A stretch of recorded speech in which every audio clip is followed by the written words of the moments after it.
Hello नमस्कार दोस्तों। देखिए आज हम लोग क्या यहाँ पे पढ़ने वाले हैं। एक चैप्टर है क्लास 6 का आईसीएसई बोर्ड का। चैप्टर का नाम है होल नंबर। तो हम लोग इसके बारे में समझेंगे। चैप्टर नंबर 3 है होल नंबर, उसको डिस्कस करेंगे। यदि आप चैनल में नए हैं तो चैनल को सब्सक्राइब करना ना भूलें। हम लोग इसी तरह के और वीडियो लेकर आते रहेंगे, ठीक है। और अपने दोस्तों को भी ज़्यादा से ज़्यादा शेयर करें। तो सबसे पहला क्वेश्चन है होल नंबर होता क्या है। वैसा नंबर जैसे नेचुरल नंबर होता है, काउंटिंग नंबर जो 1 से स्टार्ट होता है। होल नंबर कहाँ से स्टार्ट होता है? स्टार्ट्स विथ जीरो, मतलब जीरो होगा, 1 होगा, 2 होगा, 3 होगा। इस तरह का जो काउंटिंग जितना भी नंबर है, जहां तक हम काउंट कर पाए, सब कैसा नंबर कहलाएगा? होल नंबर कहलाएगा। नेचुरल नंबर कहाँ से स्टार्ट होता है? तो क्वेश्चन है कि नेचुरल नंबर जो स्टार्ट होता है वो 1 से स्टार्ट होता है। 1 2 3 4, मतलब यदि हम नेचुरल नंबर में जीरो इंट्रोड्यूस कर दें, जीरो को ऐड कर दें, तो बन जाता है होल नंबर बन जाता है। यहाँ से एक चीज और समझ में आता है कि नेचुरल नंबर जितना भी है सब होल नंबर है, लेकिन सारा होल नंबर नेचुरल नंबर नहीं है। जीरो को छोड़कर सारा होल नंबर नेचुरल नंबर है। तो ये स्टेटमेंट यहाँ पे ध्यान रखना है कि all natural numbers are whole number, but all whole numbers are not natural number. यदि जीरो को हम यहाँ पे छोड़ेंगे तभी काम ये हो सकता है। अब इसको किससे डिनोट करते हैं? तो नेचुरल नंबर को हम लोग जनरली कैपिटल एन से डिनोट कर देते हैं और होल नंबर को हम लोग कैपिटल डब्ल्यू से डिनोट कर देते हैं, ठीक है। अकाउंटिंग नंबर है तो यहाँ पे सबसे पहले वही चीज समझाया गया है और यहाँ पे स्टेटमेंट भी वही लिखा गया है। All natural numbers are also whole numbers. Zero is a whole number but not a natural number. Zero जो है होल नंबर है लेकिन नेचुरल नंबर नहीं है। तो यहाँ पे क्वेश्चन आएगा कि सबसे छोटा होल नंबर कौन सा है? तो सबसे छोटा होल नंबर साफ साफ दिख रहा है, जीरो है। सबसे छोटा नेचुरल नंबर कौन सा है? तो सबसे छोटा नेचुरल नंबर 1 है यदि हम बात करते हैं तो। अब यहाँ पे होल नंबर का एक चीज के बारे में बात किया जा रहा है जिसको हम लोग बोल रहे हैं सक्सेसर एंड प्रीडेसेसर। सक्सेसर का मतलब होता है उत्तराधिकारी। यदि हम एक सिंपल वर्ड में बात करते हैं तो कोई एक नंबर है जीरो, तो इसके बाद कौन सा नंबर होगा और इसके पीछे कौन सा नंबर होगा, ये जानना चाह रहा है वो। तो जीरो के पीछे तो कोई नंबर ही नहीं है होल नंबर। तो जीरो का सिर्फ क्या है मेरे पास? सक्सेसर है। सक्सेसर कौन है जीरो का? जीरो का सक्सेसर कौन है? 1। 1 है। तो जीरो का जो सक्सेसर है वो कितना है? 1 है। तो सक्सेसर कब मिलेगा? जब हम इसमें +1 कर देंगे। और प्रीडिसेसर कब मिलेगा? जब उसमें हम लोग क्या कर देंगे? -1 कर देंगे। तो इस तरह से हम लोग को मिलेगा। समझ में आया सक्सेसर कैसे निकालते हैं, प्रीडिसेसर किस तरह से हम लोग कैलकुलेट कर सकते हैं। होल नंबर में यदि +1 करेंगे तो सक्सेसर मिलेगा, होल नंबर में -1 करेंगे तो प्रीडेसेसर मिल जाएगा। जीरो के बारे में जो अभी बता रहे थे कि जीरो के पीछे कोई नंबर ही नहीं है, तो जीरो का प्रीडेसेसर नहीं है। Zero has no predecessors. Zero का कोई प्रीडेसेसर नहीं है। एवरी होल नंबर है जैसा successor and every whole number other than zero has predecessor. Zero को छोड़कर सबका प्रीडेसेसर भी है और सक्सेसर भी है। अब नंबर लाइन का कैसे रिप्रेजेंट करते हैं हम लोग? तो नंबर लाइन पे जाएंगे और कहाँ से स्टार्ट करेंगे हम लोग? जीरो से स्टार्ट करेंगे, फिर 1 2 3 4 5 6 7 इस तरह से आगे चलते जाएंगे, क्योंकि नंबर लाइन में हमको नेगेटिव में जाना ही नहीं है, जीरो के आगे ही चलते रहना है। 1 2 3 4। अच्छा, ये एरो क्या डिनोट करता है? ये एरो डिनोट करता है खत्म नहीं होने वाला, इनफाइनाइट तक जा रहा है एक्चुअली, मतलब जहां तक हम काउंट कर पाए रहे हैं। और यहाँ पे हर जो वैल्यू है उसको कितना बांट दिए हम? 1 यूनिट पे बांट दिए, 1 2 3 4 5 6 7 इस तरह से, ठीक है। तब समझ में आ गया होल नंबर को रिप्रेजेंट कैसे करते हैं। अब हम लोग आते हैं कि होल नंबर में कुछ ऑपरेशंस यूज करते हैं जिसको हम लोग बोलते हैं फंडामेंटल ऑपरेशंस। होल नंबर में कुछ ऑपरेशंस यूज करते हैं जिसको हम लोग क्या बोलते हैं? Fundamental operations. अब जैसे कौन कौन सा ऑपरेशन होगा, जैसे हम लोग अभी पढ़े हैं, जोड़ मतलब एडिशन, सब्ट्रैक्शन मतलब सब्ट्रैक्ट करना है, घटाना है, मल्टीप्लिकेशन मल्टीप्लाई करना है, गुना करना है, और डिवीजन मतलब भाग, डिवाइड करना है। अब इसमें सबसे पहला प्रॉपर्टीज पढ़ रहे हैं हम लोग एडिशन का। इसमें सबसे पहला जो प्रॉपर्टीज होता है वो है क्लोजर प्रॉपर्टी, मतलब होल नंबर को ऐड करेंगे तो क्या मिलेगा। तो क्लोजर प्रॉपर्टी क्या होता है? ये बेसिकली बताता है कि यदि एक होल नंबर है और यदि हम दूसरा होल नंबर को ऐड करते हैं तो हमेशा एक होल नंबर ही मिलेगा। ये है क्लोजर प्रॉपर्टी एडिशन का। यदि हम कोई होल नंबर में दूसरा होल नंबर ऐड करते हैं तो नया नंबर जो मिलेगा वो क्या मिलेगा हमको? होल नंबर मिलेगा। तो ये स्टेटमेंट है, sum of any two whole number is always a whole number. इसी प्रॉपर्टी को क्या बोलते हैं हम लोग? Closure property. होल नंबर को ऐड करेंगे दूसरा होल नंबर के साथ तो क्या मिलेगा, होल नंबर मिलेगा। इस प्रॉपर्टी को क्या बोलते हैं हम लोग, क्लोजर प्रॉपर्टी बोलते हैं। जैसे यहाँ पे एग्जांपल दिया 7 + 27 क्या मिला 34, वो भी होल नंबर है। 18 + 96 क्या मिला 114, वो भी कैसा नंबर है, होल नंबर है। 316 + 580 क्या है 896, वो भी कैसा नंबर है, होल नंबर है। तो यहाँ से एक चीज समझ में आया कि यदि ए मेरे पास एक होल नंबर है, एक एग्जांपल के तौर पर लेते हैं, और बी यदि एक और नंबर है, यदि हम दोनों को जोड़ते हैं तो जो a + b मिलेगा वो भी होल नंबर होगा, ये भी क्या होगा, होल नंबर होगा। तो ये स्टेटमेंट लिख दिया गया, if a and b are whole number then a + b is whole number. अगला कम्यूटेटिव प्रॉपर्टी। कम्यूटेटिव क्या होता है, ध्यान देना है, यदि हम पोजीशन को इंटरचेंज करते हैं और उसका वैल्यू चेंज नहीं होता है, मतलब वो कम्यूटेटिव प्रॉपर्टी शो कर रहा है। कहने का मतलब क्या है, जैसे 3 + 2 कितना होता है 5, यदि इसको उल्टा करके लिखें 2 + 3 तो भी कितना आएगा 5, तो इसका मतलब ये कम्यूटेटिव प्रॉपर्टी शो कर रहा है। कौन सा प्रॉपर्टी शो कर रहा है, कम्यूटेटिव प्रॉपर्टी शो कर रहा है। सिंबॉलिकली बोलते हैं a + b और b + a क्या होना चाहिए, इक्वल होना चाहिए। The sum of two whole number remains the same irrespective of order in which we add them। हम किस ऑर्डर में ऐड कर रहे हैं उससे कोई फर्क पड़ने वाला नहीं है। अगला एसोसिएटिव प्रॉपर्टी, ये भी कम्यूटेटिव का जैसा है लेकिन थोड़ा सा चेंजेस है। इसमें क्या बोलते हैं कि जैसे 2 + 3 किए हम और +5 किए तो कितना मिलेगा हम लोग को, टोटल कितना मिलेगा, और 2 + 3 + 5 किए तो टोटल कितना दिख रहा है हमको 10 दिख रहा है। लेकिन यहाँ पर एक चीज ऐड कर देते हैं, ब्रैकेट। पहले इसका काम होगा अब इसका काम होगा। अब ब्रैकेट में हमको पता है पहले किसका काम होता है, स्मॉल ब्रैकेट का काम होता है। तो पहले ऐड करेंगे तो 2 + 3 होगा तो कितना आएगा 5 + 5 कितना हो जाएगा 10। लेकिन यदि सेम वही काम यहाँ पर हम लोग करेंगे तो पहले हमको इसको जोड़ना पड़ेगा। तो 3 + 5 कितना होगा 8 होगा, तो 2 + 8 कितना हो जाएगा 10 हो जाएगा। इसका मतलब यदि हम ब्रैकेट का सीक्वेंस मतलब ऑर्डर को चेंज करते हैं कि पहले इसको ऐड कर लें या फिर बाद में उसको ऐड कर लें, ये चेंज होता नहीं है, दोनों का वैल्यू क्या मिलेगा हमको, सेम मिलेगा। तो वही चीज यहाँ पर बोला गया है कि a + b पहले ऐड करो फिर उसमें c जोड़ो, या फिर पहले b + c ऐड करो फिर उसमें a जोड़ो, दोनों का वैल्यू क्या आने वाला है, a + b + c आने वाला है। If we have to find the sum of 3 whole number, we can add any 2 of the numbers and then add the third number। कोई भी 2 नंबर का ऐड करो बाद में तीसरा नंबर के साथ ऐड करो, उसका सम जो होगा वो बराबर आने वाला है। इसी तरह का बहुत सारा एग्जांपल्स दिया हुआ है। 26 + 45 करो फिर 67 करो, या फिर पहले 45 + 67 करो बाद में 26 ऐड करो, नंबर सेम आने वाला है। ठीक है, अब आगे बढ़ते हैं हम लोग। एक प्रॉपर्टी है जिसको हम लोग बोलते हैं एडिटिव आइडेंटिटी। अच्छा, आइडेंटिटी क्या होता है और एडिटिव आइडेंटिटी क्या होता है। आइडेंटिटी मतलब उसका आइडेंटिटी खोना नहीं चाहिए। अब क्वेश्चन आता है कि हम क्या ऐड करें कि किसी का आइडेंटिटी नहीं खोएगा। अब एक एग्जांपल के तौर पे सोचो कि मेरा पास 2 लिखा हुआ है, अब इसमें क्या ऐड करें कि इसका जो आइडेंटिटी है वो यही बना हुआ रहे। तो इसका आइडेंटिटी 2 था तो 2 ही बना रहना चाहिए, तो उसके लिए क्या ऐड करना पड़ेगा हमको। यहाँ पर साफ साफ क्या दिख रहा है हमको, कोई चीज है और वही चीज बाद में रह जाए, इसका मतलब क्या ऐड करना पड़ेगा हमको यहाँ पर, 0। तो 0 को क्या बोलेंगे हम लोग, एडिटिव आइडेंटिटी बोलेंगे, क्योंकि 0 ऐड करने पर वो उसका आइडेंटिटी खत्म नहीं होता है, जो आइडेंटिटी रहता है वही बना हुआ रहता है। इसीलिए 0 को हम लोग क्या बोलते हैं, एडिटिव आइडेंटिटी। मतलब ए में क्या जोड़ेंगे 0, ठीक। तो 0 को क्या बोलेंगे हम लोग, एडिटिव आइडेंटिटी। यहाँ वही जोड़ के दिखाया गया है, a + 0 करो या 0 + a करो, a आएगा। तो जो प्रॉपर्टीज था हम लोग का एडिशन का वो खत्म होता है होल नंबर का। अब आता है वही प्रॉपर्टी जो अभी हम लोग पढ़े हैं, चेक करेंगे कि कौन कौन प्रॉपर्टी वैलिड है।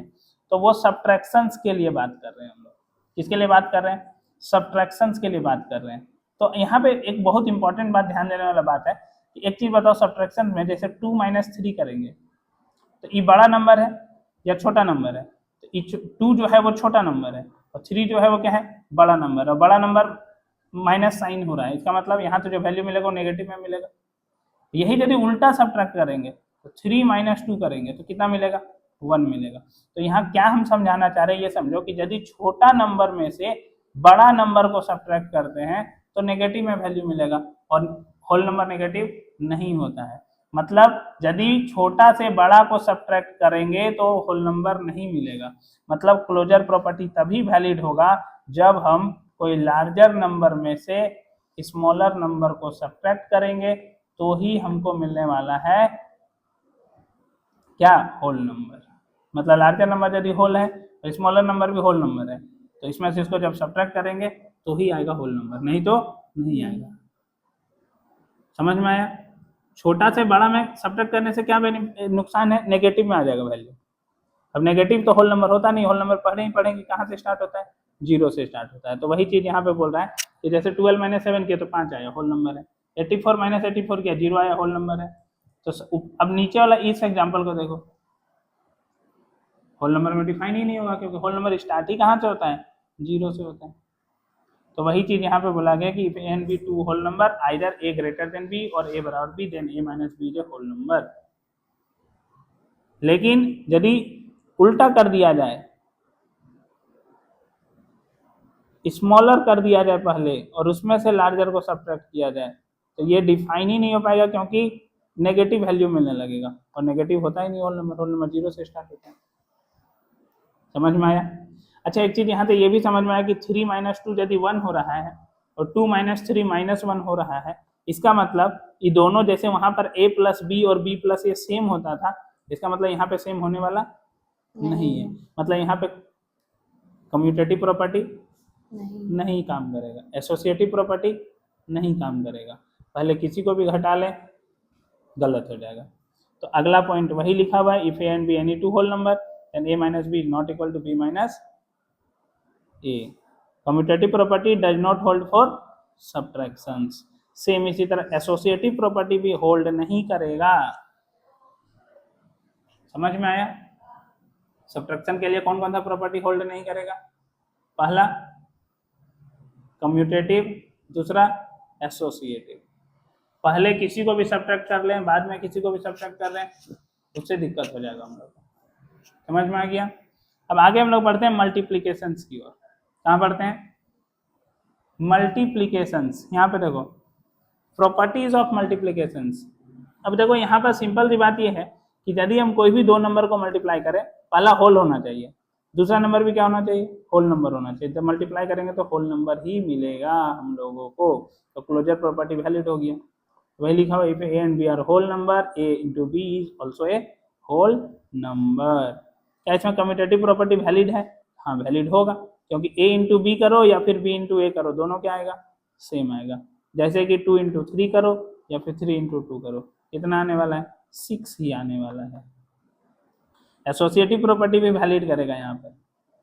मतलब क्या समझ में आया कि प्रॉपर्टी प्लस पे वैलिड हो रहा है और मल्टीप्लीकेशन पे वैलिड हो रहा है। किस पे वैलिड नहीं होगा, डिवाइड अभी भी, सब्ट्रैक्शन पे वैलिड नहीं होगा, और अभी हम लोग पढ़ेंगे डिवाइड, उसमें भी वैलिड नहीं होगा। तो देख लो एसोसिएटिव प्रॉपर्टी सेम उसी तरह कि तुम पहले किसी को भी मल्टीप्लाई करो, बाद में उसके साथ मल्टीप्लाई कर लो, उसका वैल्यू हमेशा क्या आने वाला है, सेम होने वाला है। तुम खुद चेक करके देख लो, जैसे 2 इंटू 3 करो पहले 6 आएगा, 6 इंटू 4 कर दो तो कितना आएगा, 24। और कोई बोलेगा नहीं हम पहले करेंगे 3 इंटू 4 करेंगे, तो 3 इंटू 4 पहले कितना आएगा, 12, उसको 2 से मल्टीप्लाई करेंगे तो कितना आएगा, 24 आएगा, सेम आएगा। एसोसिएटिव प्रॉपर्टी फॉलो हो रहा है। अब एक और प्रॉपर्टी है यहाँ पर, किसमें, मल्टीप्लिकेशन में, जिसको हम लोग बोलते हैं डिस्ट्रीब्यूटिव प्रॉपर्टी। डिस्ट्रीब्यूट मतलब बांट देना। जैसे कि कोई नंबर लिखा हो, जैसे a है, इसको मल्टीप्लाई करना है b प्लस c के साथ, तो a को क्या करो, ये पूरा ब्रैकेट के साथ मल्टीप्लाई करना है ना, तो a को बांट दो, पहले मल्टीप्लाई करो b के साथ, फिर मल्टीप्लाई करो c के साथ। तो पहले जब मल्टीप्लाई करेंगे b के साथ तो कितना आएगा, ध्यान से देखना, तो बोलेगा तुम a इंटू बी, फिर कितना आएगा, a इंटू कितना आएगा, a इंटू सी आएगा। तो इस तरह से क्या होगा, डिस्ट्रीब्यूट हो जाएगा। इस तरह से क्या होगा, डिस्ट्रीब्यूट हो जाएगा, और इसी को हम लोग क्या बोलेंगे, डिस्ट्रीब्यूटिव प्रॉपर्टी। अच्छा एक चीज बताओ, a इंटू यदि b माइनस सी लिखा हुआ है तो माइनस में भी तो डिस्ट्रीब्यूट हो सकता है, तो पहले क्या होगा, a इंटू बी होगा, फिर माइनस साइन होगा, फिर a इंटू क्या होगा, c होगा। तो इसका एक जनरल केस बना सकते हैं हम लोग। जनरल केस क्या बोल रहे हैं कि हम क्या लिख देते हैं, a इंटू बी लिख देते हैं प्लस माइनस सी लिख देते हैं। तो पहले इसके साथ मल्टीप्लाई होगा तो होगा a इंटू बी, यदि प्लस रहा तो प्लस लिख देंगे, तो माइनस रहा तो माइनस लिख देंगे, फिर a इंटू क्या हो जाएगा, c हो जाएगा। ठीक है, अब यहाँ पर जिस तरह वहां पर हम लोग पढ़े थे एडिटिव आइडेंटिटी, जिस तरह पढ़े थे हम लोग एडिटिव आइडेंटिटी, उसी तरह हम लोग पढ़ेंगे कौन सा आइडेंटिटी, मल्टीप्लिकेटिव आइडेंटिटी। कौन सा आइडेंटिटी, मल्टीप्लिकेटिव आइडेंटिटी। अब क्या होता है मल्टीप्लिकेटिव आइडेंटिटी, जैसे वहां हम लोग पढ़े थे कि यदि हम जीरो ऐड करते हैं तो जो नंबर है वही बना हुआ रह जाता है, उसी तरह यहाँ पर है मल्टीप्लिकेटिव आइडेंटिटी। तुम सोचो किसी में क्या चीज मल्टीप्लाई करें कि वही चीज बना हुआ रह जाए। तुमसे कोई पूछेगा 2 में क्या मल्टीप्लाई करे कि 2 ही रह जाए, तुम बोलेगा 1, क्योंकि 1 से मल्टीप्लाई करने पे वो नंबर चेंज नहीं होता, आइडेंटिटी लॉस नहीं करवाना है और मल्टीप्लाई करके करना है। तो 1 को हम लोग बोलेंगे मल्टीप्लिकेटिव आइडेंटिटी। 1 को क्या बोलेंगे हम लोग, मल्टीप्लिकेटिव आइडेंटिटी। सारा प्रॉपर्टी खत्म हो गया मल्टीप्लिकेशन का।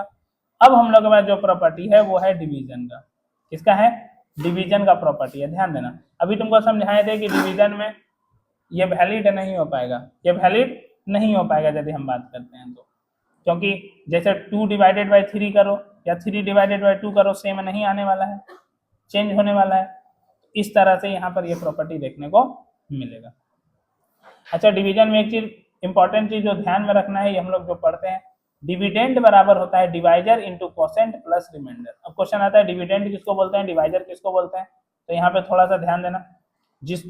जिसको डिवाइड देना होता है उसको हम लोग बोलते हैं डिविडेंड, जिससे डिवाइड देना होता है उसको हम लोग बोलते हैं डिवाइजर, और जो आता है हम लोग के पास डिवाइड देने के बाद उसको हम लोग बोलते हैं कोसेंट, और जो लास्ट में होता है उसको हम लोग बोलते हैं रिमाइंडर। दिमाग में बढ़िया से बैठा लो पहले से कि जिसको डिवाइड देना होता है उसको बोलते हैं डिविडेंड, जिससे डिवाइड देना होता है उसको बोलते हैं डिवाइजर्स, जो आता है उसको हम लोग बोलते हैं कोसेंट, और जो बचता है उसको हम लोग क्या बोल देते हैं, रिमाइंडर। तो डिविडेंड बराबर होता है divisor into quotient plus remainder. यदि हमको निकालना है बीच वाला वैल्यू तो हम लोग आसानी से बोल सकते हैं। मतलब कहने का मतलब ये है कि यदि हम लोग के पास लिखा हुआ, मान लो कोई नंबर लिखा हुआ 12, तो 12 यदि लिखा हुआ है और इसको हम डिवाइड कर रहे हैं 5 से, तो 5 2 जा होगा यहाँ पर 10, तो यहाँ पर कितना बचा 2।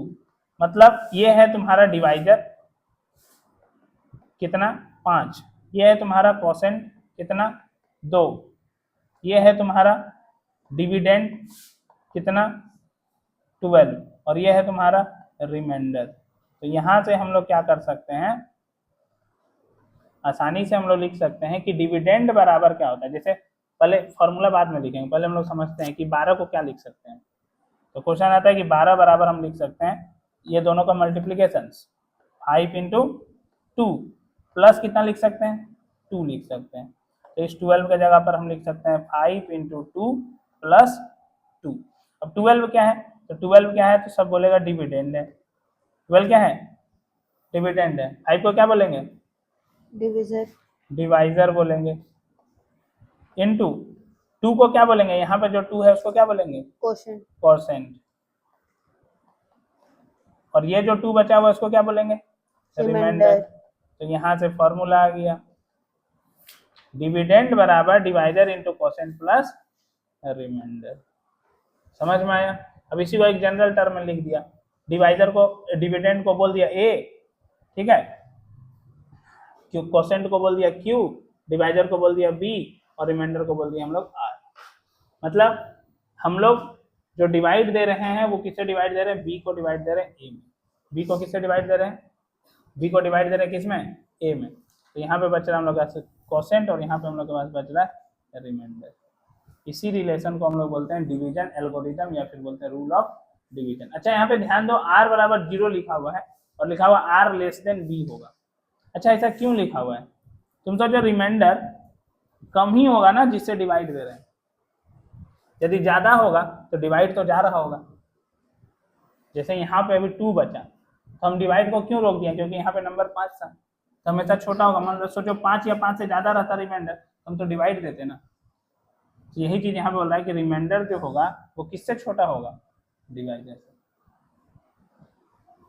0 भी हो सकता है लेकिन हमेशा उससे छोटा होगा। 0 कब होगा, जब रिमाइंडर बचेगा नहीं, पूरा पूरी कट जाएगा। जैसे 5 को डिवाइड करेंगे 20 में, कितना बार में कट जाएगा, 4 बार में, तो रिमाइंडर बचेगा ही नहीं।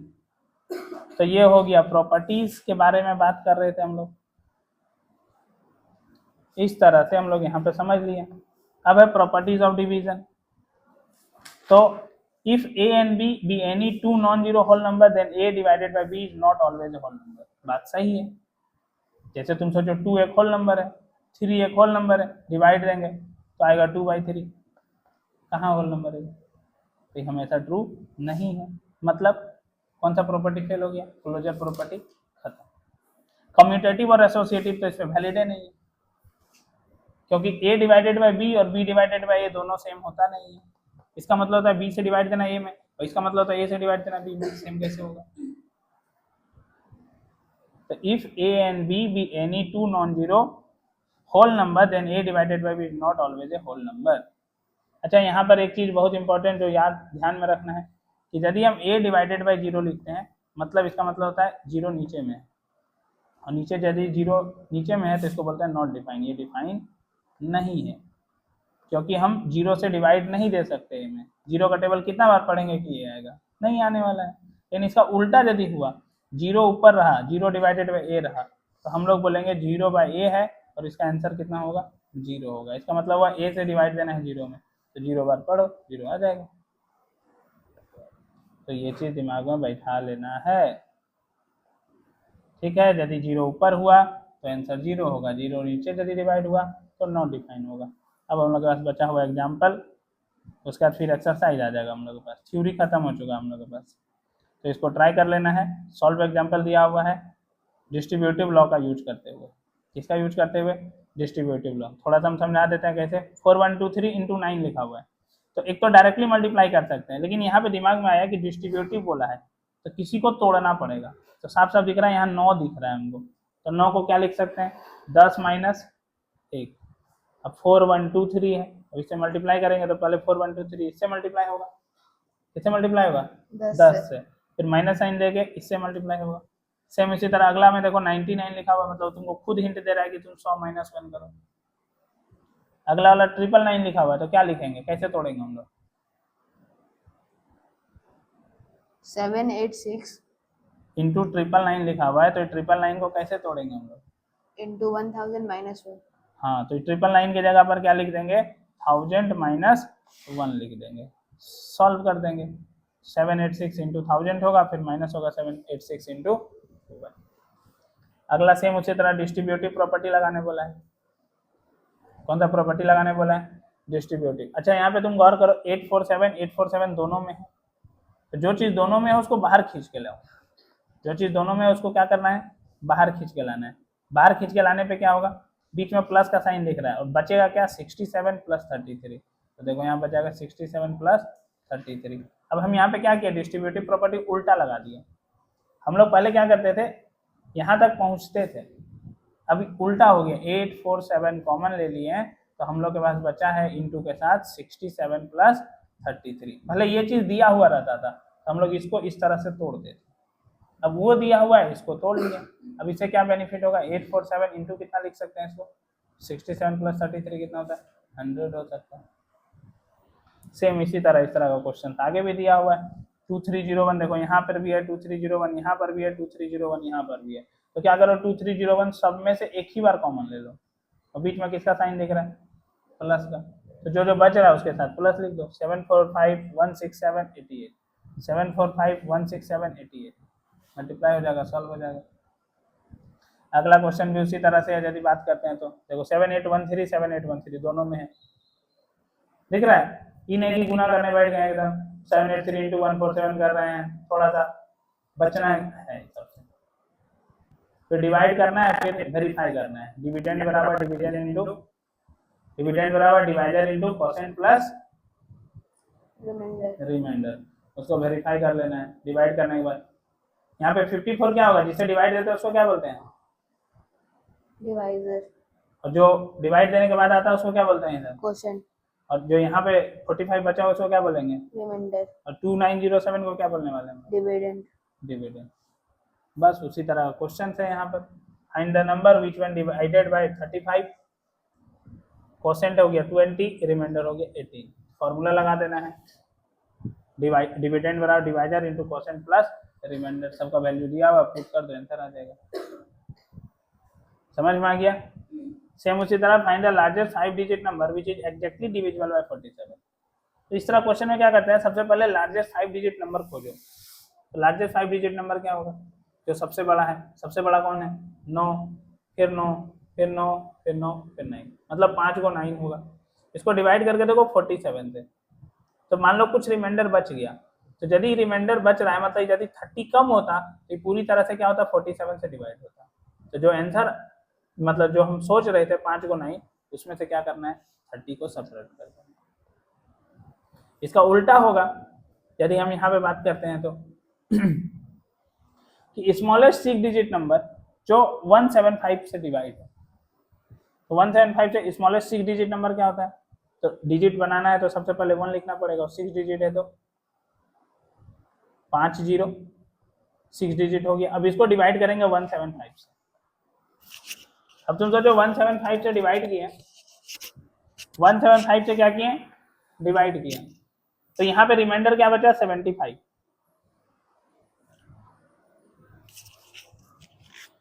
कितना बच गया यहाँ पर 75 बच गया। अब तुम सोचो यदि 75 नहीं रहता, तो यदि 75 नहीं रहता हम लोगों के पास तो क्या होता, तो पूरी तरह से कट जाता यदि हम बात करते हैं तो।